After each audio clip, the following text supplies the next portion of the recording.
Let's talk about personal responsibility and self-reliance. Have you ever met somebody who just drives you nuts because you're like, why are they not more responsible? And it drives you insane? Or you know somebody who they just for whatever reason cannot stand on their own in life. You're like, could you please make a decision? You know, you go to dinner with somebody like, I don't know, honey, can you tell me what to order? You're like, right? Now we all know somebody like that, and some of us has been guilty at some parts of our lives of being that type of person. So let's dial this in. What does personal responsibility really mean? And what happens in our lives when we have it? Well, I personally feel that when we are more personally responsible for our own lives, life blooms. You know, a magic enters our life, not just the magic of confidence and certainty in who we are, but a sense of total truth with what life is supposed to be for ourselves. You know, we are not meant to be victims or apathetic people laying around hoping that something comes along and changes our lives, because only two things change our lives.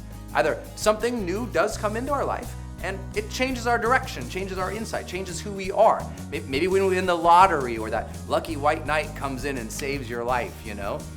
Or something new comes from within you. And I think what that thing is that comes from within us that's so powerful that retakes our life, what is that magic? It's personal responsibility. I know that's so simple. It's like almost like, it doesn't sound sexy to say be responsible for your life.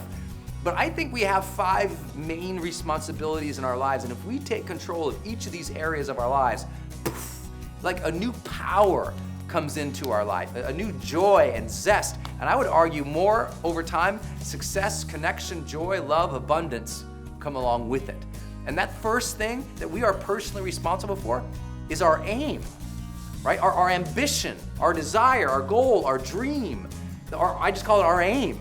You know, successful people, they look out there and they say, what is it that I desire of my life? And they go for it. You know, they've set an intention. They have set a direction for who they are and where they're going and what is meaningful to them, who they want to have along with them. I mean, their aim is extraordinarily tight. I mean, they really do see where they're going and what they want. They don't always know the full picture. They just kind of know, I want to be like this. I want to do things like this. And they start along that path. And because they're following their own path, even if they don't know where exactly it goes, they're living the adventurous life.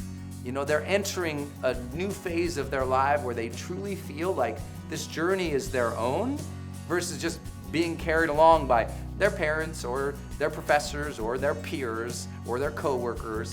It's their own. They have their own aim in life. I think we have to take control of that. I think tonight would be a good time for you to sit down and say, okay, what is it I want in the major areas of my life? You know, what is it I truly have an aim and ambition for in my work life, in my relationships, in my sense of spiritual and emotional self, you know, in my physical health and vitality, in, you know, my overall direction in life. You know, what do you want next week to be about? And if you don't know, then you are quote unquote aimless. And when you're aimless, it's pretty easy to feel pretty lost. You know, it's like you kind of wander around, and the world is a big wilderness. That's why in Montana we always say the time to have the map is before you enter the woods.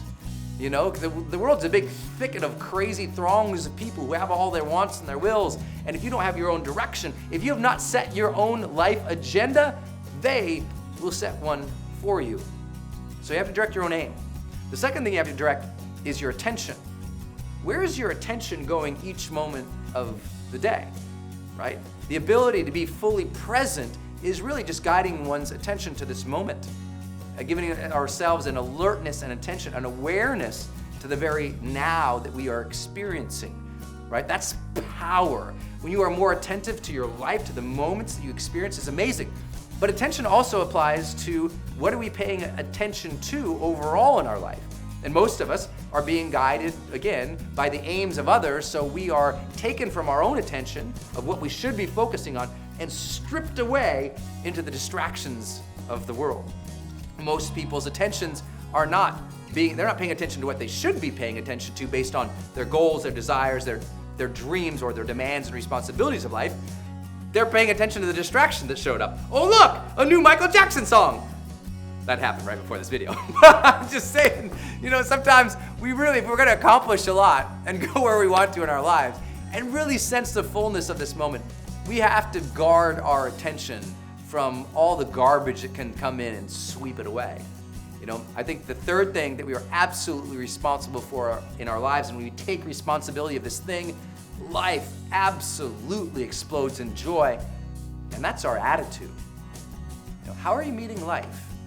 Are you meeting life, energized and alive and buoyant and excited and enthusiastic and positive? Or you can't wait for the next moment to unfold?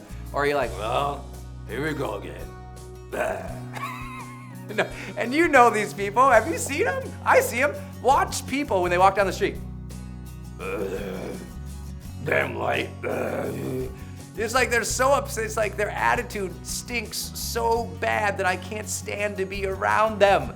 It's just like they're just emanating nasty, dark, bad energy in the world. And why? Because they chose to. And some people say, no, Brendon, no one would choose that. Yeah, they did. They chose to have a bad attitude just enough over a period of time that became part of their personality. That their attitude now is just fixed, it is closed, it is angry, upset, or bordering on the negative emotional qualities of life, rather than realizing the incredible magic and experience that we all have available to us each and every single moment of the day. There's a lot of magic around here, And when you sense that, when your attitude is open, you're allowing yourself to learn. When your attitude is open, you're allowing yourself to connect with other people. When your attitude is open, finding happiness isn't something you do. You create it. You choose the attitude of happiness. You don't have to have happiness, you generate it. You don't have to have good energy today, you generate it. I always say the power plant doesn't have energy, it generates energy. And you yourself are generating an attitude. It was not fixed on you. Everything we've learned in psychology over the years is that you can literally change your attitude just by controlling your thoughts and directing them in a new, positive, healthy social ways. Why not do that? You all deserve to have a good attitude. It's a choice. Just like happiness is a choice, it's a choice. Choose to have a good attitude. I think, that fourth thing, if we're talking about directing your aim, we're talking about making sure that your attention is focused on the things it should be and that you're directing your attitude. The fourth thing that we get to direct is our affections. Right? Our affections in terms of our emotional quality in life, but also those that we care for. We should take responsibility for the amount of love that we're giving our loved ones. We should control the amount of emotion that we have throughout the day, not to control it and stifle it, but to allow the beauty of it to come up, to allow ourselves to feel affectionate towards other human beings, to allow ourselves to feel affectionate for causes, to allow ourselves to feel affectionate for Mother Nature and our planet and our God, to allow that emotional connection, that affection that happens when we care deeply about something again. And a lot of people, they got hurt a couple times in their life, so they shut off. They closed down, they're like, I'm out. And they stopped allowing that beautiful part of their lives. It takes a lot of responsibility to allow ourselves to love. Because, it's so much easier to shut down, take no responsibility whatsoever, become a victim, become very upset. Because when we're a victim, we don't have to be responsible. It's somebody else's deal. They have the power. They took the power over us, whisked away all our goodness, and now we can just be upset and angry. That's such an easy route for people to take. Demanding that we take control of our emotional reality and the affections we have for others and other things, that brings about risk. If you heighten the affection you give to somebody, they might hurt you. So, love is never hurt, ever. Maybe your ego gets trounced a little bit. Maybe you feel sad for a couple moments. But at the end of the day, what's life? Is it supposed to be a bland, colorless universe where we don't get to experience the heights and the joys and the rainbows and the gifts of love? I don't think so. I think affection is something that we can all choose to have and feel and cultivate in our lives. If we are not overcome with emotion once in a while for somebody, then we're not thinking about the beauty and other people, if we're not overcome with emotion and just connection and we just want to grab someone and kiss them all over the face, then you know what? We're not paying attention to people anymore. We've got too trapped in our own thing.